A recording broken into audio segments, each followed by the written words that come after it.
ఏపీలో ఏ1 రాజ్యసభలో ఏ2 కూర్చొని పాలన సాగిస్తుంటే అవినీతి ఎలా నిర్మూలన అవుతుందంటూ లోక్సభలో ప్రశ్నించారు టీడీపీ ఎంపీ రామ్మోహన్ నాయుడు.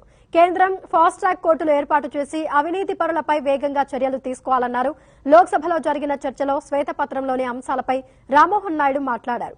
2004-2014 మధ్య దేశంలో అత్యధిక అవినీతి ఆంధ్రప్రదేశ్లో జరిగినా దాని గురించి శ్వేతపత్రంలో ప్రస్తావించకపోవడం ఆశ్చర్యం కలిగిస్తోందన్నారు. In Andhra Pradesh, A2 is sitting in Rajya Sabha. Who is this involved in all these cases? Now, if these kind of people are running the state and the country, how can we progress? We need to release white papers every year also. White paper talks about the corruption before 2014. And if there was corruption happening in the country from 2004 to 14, the highest corruption happened in the state of Andhra Pradesh, which was not mentioned in the white paper, sir, which is very surprising, in fact. Those were the days, 2004 to 14 was the days of Raja of corruption in the state of Andhra Pradesh, sir. That was the time when the Yuvaraja of corruption came into politics also. The Yuvaraja of corruption who claims that he is a first-class student in college. I want to mention his assets, the value of his assets, sir. In 2004, when his father was holding the most important position in the state of Andhra Pradesh, his assets were worth 1.7 crores in 2004. And from 2004 to 2011, his increase in assets, sir, is stupendous, 356 crores. In 7 years, from 1.7 crores to 356 crores. You know the amount of increase, sir? 20,800% increase. No matter in the world, sir, no Warren Buffett.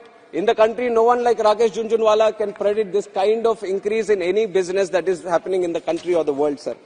Now, in such short time, in 7 years, when you can have this kind of growth, everyone is curious. Now, of course, I am sure that members in this house are also very curious. Then how can a person be growing his wealth at such a stupendous rate? Now, even the ED, the IT, the CBI, they were also curious. That is why they have attached the 43,000 crores worth of assets of this very own person, sir. So these almost 32 cases under CBI, ED have been registered against him. So it is very important when the central government talks about the picture of the country, it needs to talk about some of the pictures that are happening in the states also. 2014 నుంచి 2019 వరకు ఏపీలో ఒక్క అవినీతి case కూడా లేదన్నారు రామ్మోహన్ నాయుడు. ఆ కాలంలో కేంద్ర రాష్ట్ర ప్రభుత్వాల మధ్య అభిప్రాయ భేదాలున్నా అవి రాష్ట్రం దేశాభివృద్ధికి సంబంధించిన అంశాలకే పరిమితమయ్యాయన్నారు. 2019లో అవినీతిలో ఫస్ట్ క్లాస్ స్టూడెంట్ అధికారంలోకి వచ్చి అవినీతి సంస్కృతిని మొదలు పెట్టారన్నారు.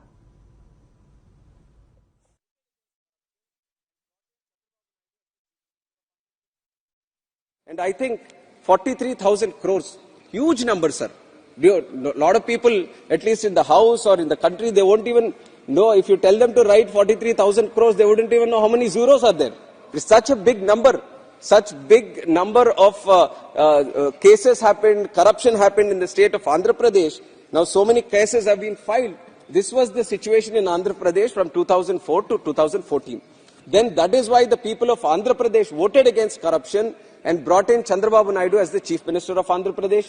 And in the country also they brought in Narendra Modi ji as the Prime Minister of the country so that they can deal with this kind of corruption that is happening in the country and the state also, sir. And from 2014 to 19, not a single case of corruption happened in the state of Andhra Pradesh. There might have been differences between the state and the center. They were purely in terms of how to progress the country and the state, sir. Naidu ji was more interested in development of the state. Modi ji was interested in the development of the country. They might have had differences, but it was always the differences were based on development, but not anywhere regarding corruption. ఏపీలో జగన్ కీలక పదవిలో ఉండటంతో రాష్ట్రంలో మాఫియాను legalise centralise చేశారన్నారు. ఏపీలో మద్యం mafia మొదలైంది.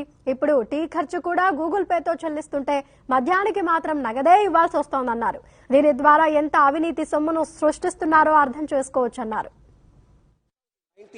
This first-class student of college, who he claims to be, but now we know that he is not a first-class student of college, but first-class student of corruption.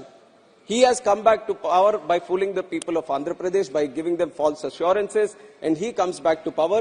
And now the same culture which was happening from 2004 to 14 is prevailing again in the state of Andhra Pradesh. Now what happens? He is at the helm of affairs. At one time when his father was at the helm of affairs, 43,000 crores of assets were attached by the ED. Now imagine when he is only so he has legalized he has centralized, he has organized the mafia, the crime in the state, and he is now trying to earn money out of it. Liquor mafia has started in the state of Andhra Pradesh, where if you see, sir, now today, with the inclusion of digital payments, you can buy a tea also by paying through Google Pay, sir. But in Andhra Pradesh, the state government is selling liquor, but you can't buy using Google Pay, you can't buy using UPI, you can't buy using a card, you can't get a bill also. So imagine how much illegal wealth is being generated by the government itself by selling liquor today, sir. And then we have sand in the state. Entire sand is given to one company, sir, with dubious tenders.